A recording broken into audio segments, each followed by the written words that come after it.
How's everyone doing today? This is Anthony from the Basement Reef. And if this is your first time tuning into our channel, we're a retail aquatic pet store and houseplant shop located in Columbia, Missouri. We sell both saltwater and freshwater aquatic livestock, as well as all sorts of tropical houseplants. And here on this channel, we talk about all sorts of things related to both of those hobbies. And today, we're here for part 2 of our terrarium rebuild video. If you missed part 1, we'll put a link in the description, and both of these videos will also be together on a playlist. To recap though, we set out to rebuild this terrarium that you see behind me here. We ran into a small issue though when the pump for our water feature wasn't working, so we were only able to focus on this part of the terrarium here. Now, I had a whole other intro cut for this video, but unfortunately something happened and the footage corrupted. So right now, I'm shooting this after we've already finished the terrarium, and that's why you see this thing behind me blocking the rest of it. I'm excited to show you what we did though, so let's get to it. Looking back at what we built in part 1 of this video series, I'm pretty satisfied with what we see. This section was meant to resemble a cliff with a fallen tree, and for our ground cover, we were able to feature these selaginellas. That was one of our core goals in this terrarium build.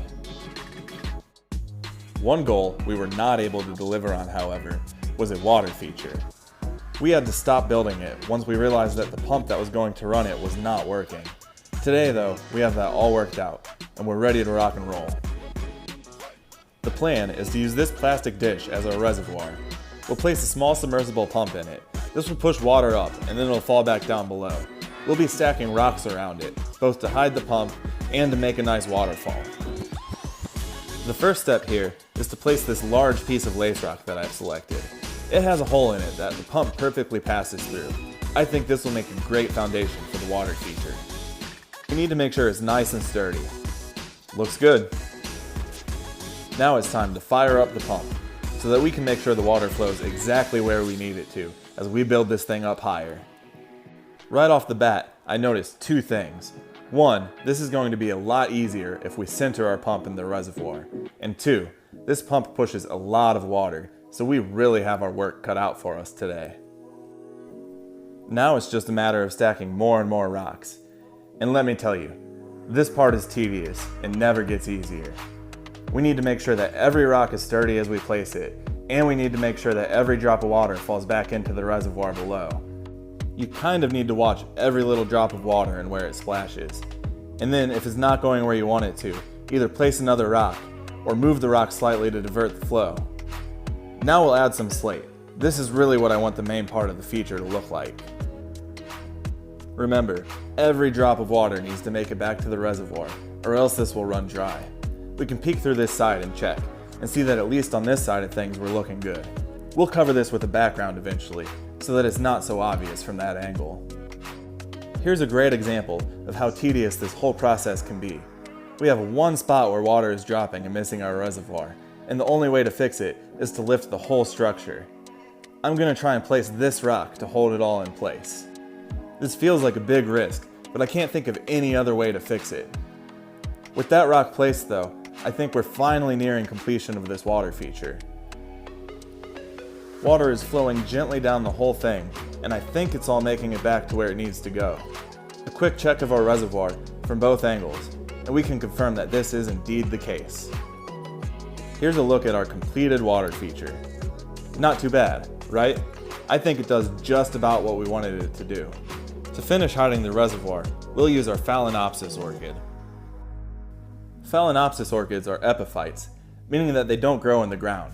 They grow on trees or other plants, and these roots that you see here are really just for anchoring themselves, not for sucking up nutrients. That's why it's planted in sphagnum moss. And it also means that we'll be able to plant it right here into our water feature. I think we'll place it right about here. And then we'll take some more sphagnum moss and tuck it in so that the roots have some more space to grow, and it'll stay in place a little better. This moss will also help us to water the orchid.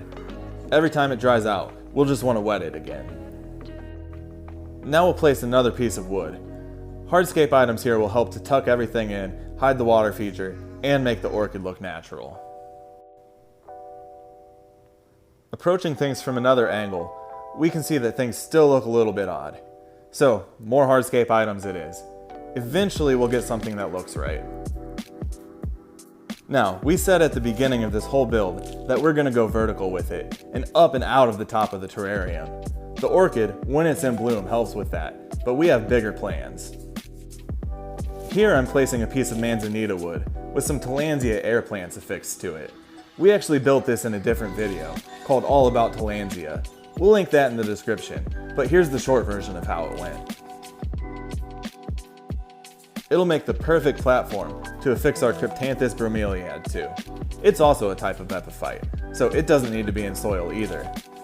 We'll simply use zip ties to affix it to this branch. Hopefully it eventually grabs on for itself. Now, one small adjustment, and I think it's about perfect. Now, a quick snip of the zip ties and the Cryptanthus is firmly in place. That's pretty good as far as verticality is concerned, but I think we can go even higher. So we'll take the pothos and snake it up onto the rack behind the terrarium. We can keep doing this as it grows too, and even loop it back around upon itself. Eventually it should look really full. Now that we've finished planting everything, it's time to think about lighting this terrarium. I'll be using these LED shop lights that I got from Amazon. They're cheap and should do the trick just fine. Now, it's time to fire them up, and we're all finished with this terrarium. Looking back at how this terrarium started, the difference is huge. The plants were growing fine before, but there was nothing much else that I found attractive about this build. Now, it looks awesome. We have a functioning water feature, and the verticality really catches my eye, starting with the Cryptanthus. Then it quickly goes down to the water feature, where I think we achieved exactly what we wanted. The way the water trickles down gently here is pretty pleasant to look at, and it's all catching in our reservoir. This thing has been running for hours at this point with no problems. The Selaginellas make for excellent ground cover and tie everything right back into the other side of our hardscape, where the pothos grows up and out of the terrarium, bringing your eye right back to where everything started. I think the effect is great. And that takes us to the end of another video. I'm actually really excited about how this terrarium turned out. I think we hit every point we set out to. We managed to build our structure over here, reminiscent of a cliff with a fallen tree, our new water feature that's self-contained and is not going to get clogged up, and we used all the plants that we meant to. The Selaginella, Phalaenopsis orchid, and the Cryptanthus. It'll be really nice if we're able to keep this orchid blooming a couple of times per year. And in between, it'll look super natural, nestled right into our water feature. Hopefully you guys learned a few techniques that you can use if you decide to do a terrarium for yourself. As always, thank you for watching, and please subscribe to our channel.